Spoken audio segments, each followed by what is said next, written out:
So good morning, everyone. Thank you for having me. My name is Muhammad Priyandi, and I'm a PhD student from the School of Information System and Technology Management in the NSW Business School in Sydney, Australia. I co-author this paper, which is a research in progress paper with my supervisors, Professor Walter Fernandez and Dr. MS Sandip. A brief background of the paper. So this is a paper which is related to my PhD research, which is looking into e-government implementation project in developing countries, and this is a way of highlighting the role of context in IS research and how e-government research in developing economies can help promote that agenda. So the contextual awareness, the role of context in IS research has been an object of debate. So both it's centered around the idea of generalizability of research. So in one side, there's an idea that research findings should be able to be generalized as much as possible, but at the other end of this debate, then there's this argument that considering the context in which IS research, in particular e-government research, is being conducted, then there is a limit to that generalizability.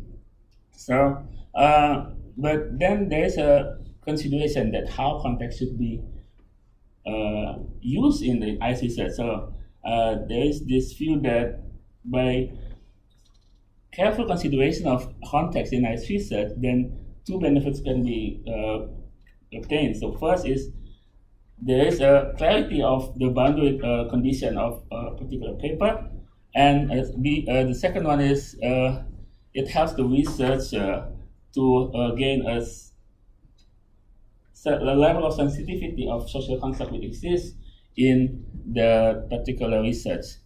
So with that in mind, we try to explore how context has been covered in IS research, and we focus that exploration in e-government research in developing economies, because we see that e-government research implementation in developing economies, they are being performed in political, social, cultural, and economic background, which is quite distinct to those in developed economies, and that could present an opportunity because though there might be new nuances from those contextual background that might be overlooked previously in e-government research that has been done in developed economies. So then we look at what is the current state of debate around the context in IS research, and we found that there's this view that scholars should be careful in claiming how knowledge that is gained in one context can be applied to another. So there is this warning of how generalized, how the finding can be generalized, and then there's also a view that by providing appropriate description of the context of a research, that will help both the presentation of the findings and also the interpretation of that finding. The third one is that when the context is treated or presented inadequately in a research, that could possibly lead to a false generalization of that finding. And the last one is, despite this debate, then there's an accepted agreement. It's sort of agreement that on both sides of the debate that context should be treated carefully in research. So with that, those in mind, we try to analyze literature on e-government research do these things. So we try to locate references to how developing economies are being characterized in and as incorporated as research context, and then what are the prominent contextual concepts are in that papers, and how those concepts influence the discussion, findings, and also conclusion. So in a sense, like we try to how the role how context matters in e-government papers that is using developing economies as its background. So what we're doing was essentially a thematic literature review, and we look at major publication, IS basket of 8, and we also at the moment we include 2 major publications for e-government papers, which is Government Information Quarterly and Public Administration Review. We use keywords such as e-government, electronic government, digital government, and considering the massive amount of papers that we found, we also limit our review to papers published between 2007 to 2018. And yeah, as this is a research in progress, so this could be extended to recent papers as we continue this study. Also, we then use United Nations country classification as a criteria to identify which paper to focus on developing economies and which those are not. And based on this design, currently we have looked at 26 empirical research papers on e-government implementation that use developing economies. But I might understand that this quite small for papers on e-government, considering a lot of work that has been done. But we begin from major publication by hoping that we can expect that the papers on major publication will have full consideration of research context. But we understand that we should extend this to other e-government publication channels. So this is what we have found at the moment. So we identified what we call a contextual concept. So these are the concepts. So they use concepts such as, for example, the level of democratization to describe developing economies, the level of government accountability. They also mention the importance of personal relationship in the implementation of e-government systems. This is quite common. They're limited. They usually describe it as limitation in economic power capacity, the vulnerability to free market and foreign economy, and lastly, we found also how developing economy is described as a pattern of age and education level, income level, or population distribution. And we group them into this group of property of context, which institutional, cultural, and economic and demographic. We also identified that mostly they are looking into economics. So this is more like we will discuss it later. And the least one is the cultural and social property of context. So this is what we found so far. Looking into the discussion, this is what we suggest at the moment.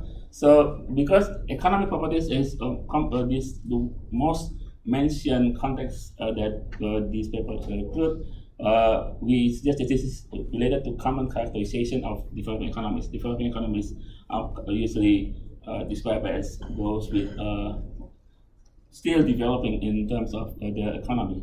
And then the second one, when we look at institutional and administrative property, this is interesting because we have found the most concept there. Look here, because they are mostly this is more than other group, and we suggest that this is related to the fact the argument that developing research, e-government research in developing economies present an opportunity to observe these dimension more.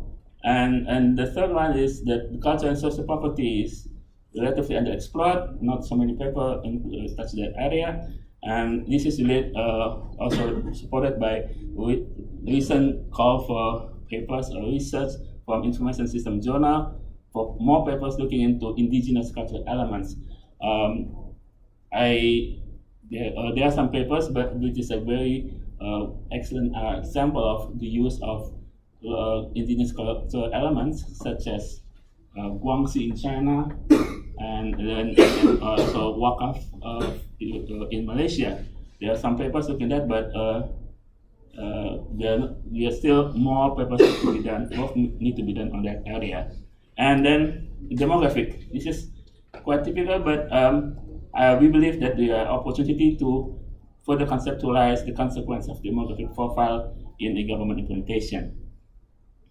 So to close my presentation, so I again highlight that this is a research in progress paper. So we are working to look at more literature as we continue, and I also acknowledge that because this is looking into e-government implementation in developing economies, that might have certain bias to our funding, but we hope that this will help promote the argument that e-government research in developing economies present an opportunity to contribute to body of knowledge and also into practical terms by paying more consideration to the role of context. So this is my closing statement, that a thoughtful treatment of context will help research that inform readers and also have more impact, both practical and theoretical outcomes. For that, I'm looking forward to your suggestion for how can I improve this study, and if you have any questions. Thank you very much.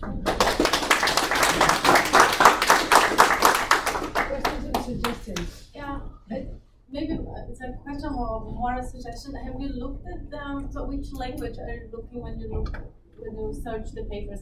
Because I'm from Brazil, and I know that language barrier is a huge obstacle actually for publishing in the basket of areas, for example.